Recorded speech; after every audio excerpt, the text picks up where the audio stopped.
কথাই বলবো, ভগবান শ্রীকৃষ্ণ মানুষকে শিষ্টাচারের কথা বলেছেন। পরম পুরুষ বয়সী নারীদের কাছ থেকে শিক্ষা নিয়ে আমরা শিষ্টাচার শিখব।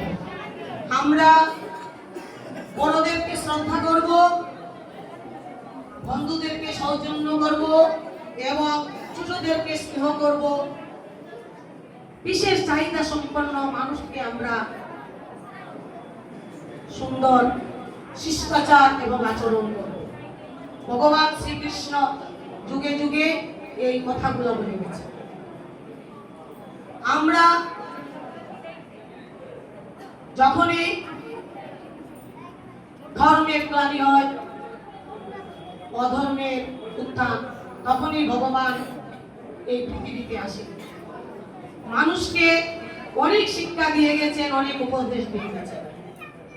আমরা বিভেদ, হিংসা, অহংকার, উঁচু নিচু ভুলে গিয়ে সকল মানুষকে ভালোবাসা, তখনই আমরা বাঁচব পৃথিবী।